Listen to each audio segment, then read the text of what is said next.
Hey everyone, I am so excited to get this ortho training started. This is gonna be so much fun. I am certain that you guys will love it.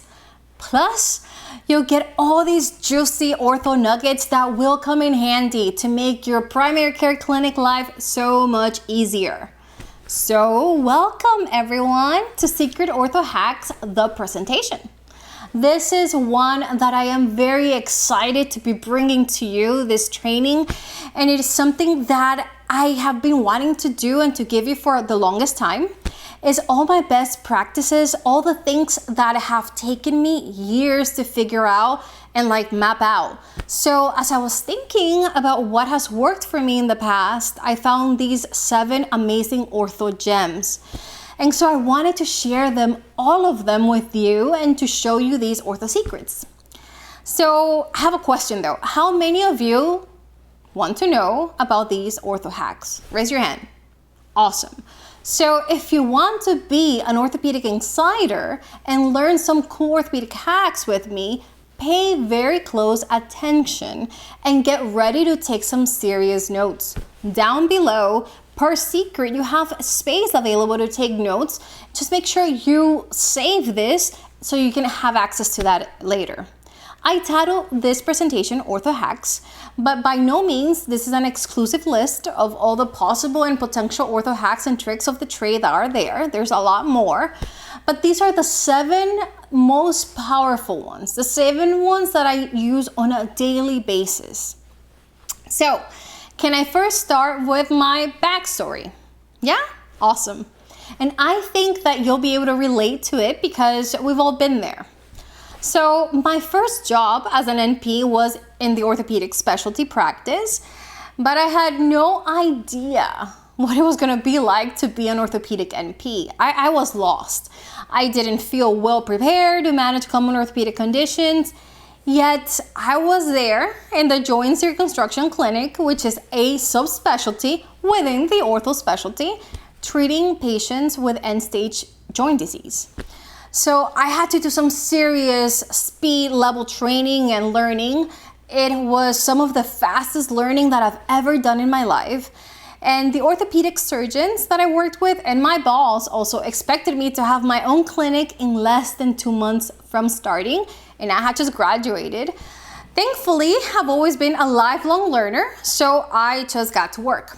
I read every book that you can imagine. The books were cumbersome and not very practical, and as you know, we don't get a lot of ortho training in our NP school. Even though I was reading all these books that I could get my hands on and that I could think of, the information just didn't translate to what I was seeing the surgeons do in real life in their clinical practice. So I did what I knew how to do best. I would take notes and I would think about this. And I remember that I would take the train home and also to work. And when I was there, I was reading and rereading the same chapters over and over again because I needed this information to stick. It was so much information and I just felt that I couldn't keep up. I would go over the orthophysical exams I remember in my mind over and over again because I didn't want to seem like I didn't know what I was doing for my patients. I remember that I would ask many questions to the ortho surgeons I shadowed and I was training with. And I would take all these notes, and guess what? These notes then became my framework and part of the framework that I'm going to be teaching you. I began to see the patterns. It was kind of like an aha moment. And I understood in my mind also the mind of an orthopedic surgeon. I was able to understand how they think and what they need from the PCP who's referring all these patients to them. I then created my first ortho guidebook, which I'm the only one that has ever seen it. But this ortho guidebook helped me survive that very first year in practice. A few months later, I was then trained to triage incoming ortho consults, and we received so many consults from PCPs. This was one of the hardest jobs because I needed to think like an orthopedic surgeon, even though I was not one. So imagine, My job was to determine if that ortho consult was appropriate or not. And I had to do this triaging work on Fridays, so that wasn't much fun. And I remember having a stack of orthopedic consults like this big. But the worst part of the job was that 90% of the consults I triaged, they were just inadequate.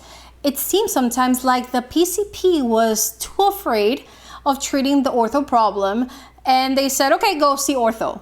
Some patients hadn't even tried medical treatment. Other patients were not optimized for surgery. Other patients didn't have the right imaging. So honestly, I couldn't even determine if that ortho visit would benefit the patient. Honestly, it was a mess. That is when I stopped and I realized that clinicians in general had a hard time figuring out how to better treat patients with very common ortho conditions.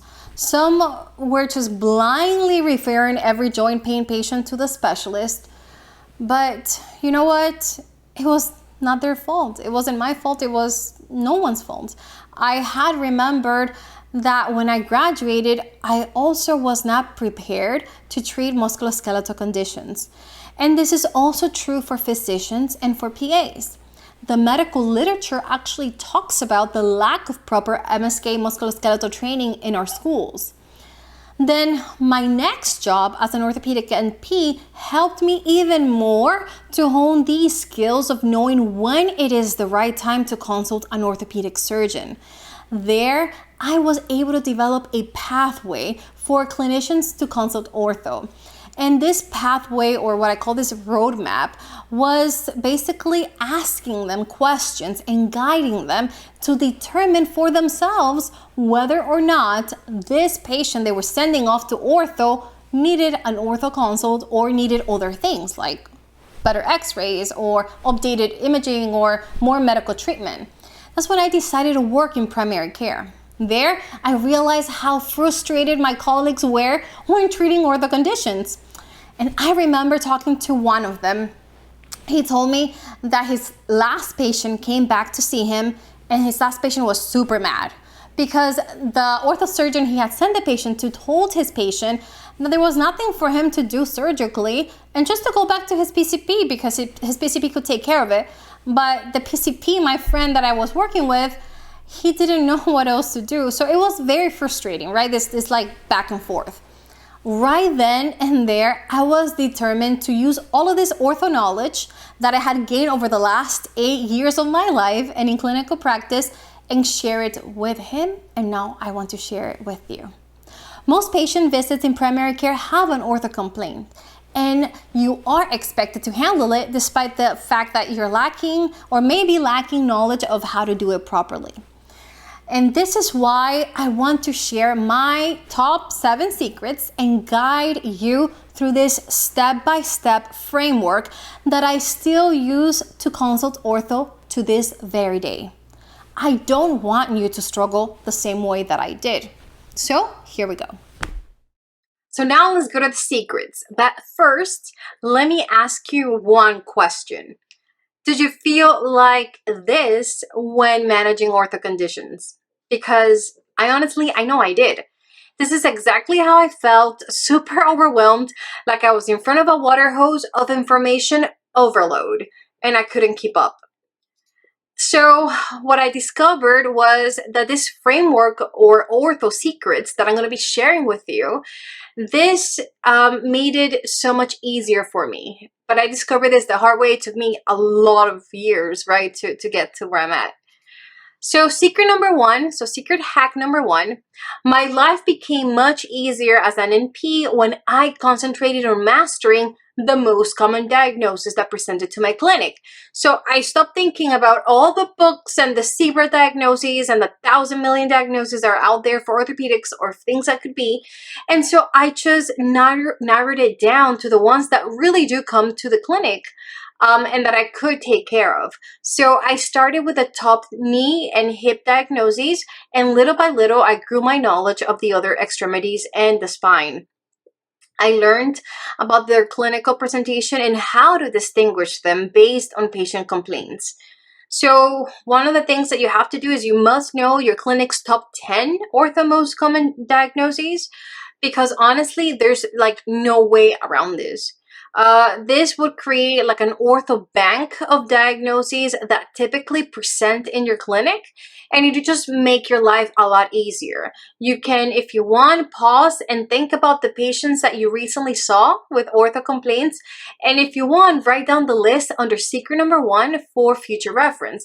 And this way you can start brainstorming and like generating that list of the ones that you would like to master and focus. If you want to make this easier for you, I did all the work and I created an ebook that makes this task effortless. It has all of the common ortho diagnoses that you will see in practice, and is broken down by spine and extremities: shoulder, elbow, hand and wrist, hip, knee, back, and foot and ankle. This took me years in the making, and it was reviewed by orthopedic surgeons and experts in each of the extremities that the book touches on and talks about.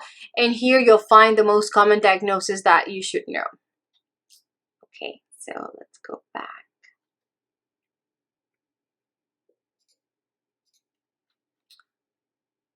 So feel free to take advantage of that. That's an amazing resource. So secret hack number 2 is ask the right questions. When I started to ask my patients with joint pain key questions about their pain, it just changed my life for me. I was able to navigate and narrow down my differential a lot faster, and that's what it's all about. Remember that your patients, they have all the answers that you need. You just need to put your investigator hat on and find them. And here's the trick. Most of you should be familiar with this: the history of present illness interview key questions. And to help me get the right answers all of the time and not miss anything, I like using old cards as a framework for patients that have ortho issues. So feel free to steal this from me. Is known in the literature, this framework. And take your notes down in secret number 2 so that you can know what they are. So it goes like this: O for onset, L for location, D for duration, C for characteristics, A for aggravating factors, R for relieving factors, T for treatment, and S for severity. See, that was easy, right? And if you start thinking in this within this framework and you apply it every time that you see a patient with ortho issues, you're never going to miss anything that you shouldn't. So secret hack number 3, eliminate emergencies. So I wasn't familiar with ortho when I started working as an NP, but if I saw anything weird regarding any clinical presentation, I would stop my visit and go and ask one of the orthopedic attendings in the clinic that I work with. That was the setting of the clinic, but now that I'm in primary care, like, I need to figure it out, right? And I'm sure that you have to figure it out yourself. But I clearly remember one Friday during a holiday when I was covering, and most clinicians were off, that I had this patient. This woman came to my clinic with a history of chronic hip pain. Nothing out of the ordinary. But her hip pain, the only thing was it radiated down to her right leg. I was asking her questions and looking at the charts, and then when I looked at her again, I noticed that she had peed on herself. I asked her about it, and she told me, she's like, "What do you mean?" And she looked down and she hadn't noticed that she had peed on herself. So that was really weird, right? And I had never been presented with anything like this before. But when it comes to spine issues, this is a huge red flag. But I thought, she has hip pain, like that's her main thing. She doesn't have back pain. But the key giveaway in this case, and if you ever come across something like this, was that her hip pain was radiating down. So it's not really hip pain when it has radiculopathy, right? So that means that her pain was likely coming from the back. So I sent her right away to the emergency room, and then she ended up admitted to the hospital with cauda syndrome. The morale of this whole story is that whenever you have any patient with an ortho complaint, the number one thing that you must remember is to ensure that you rule out emergencies. So ask the patient, is there a history of trauma? Is there a joint involved that is hot? Is there erythema? Is there swelling? Is there pain out of proportion to the area of concern? I mean, these are all the red flags that you have to keep in mind. And I honestly, if you can take anything from today's lesson,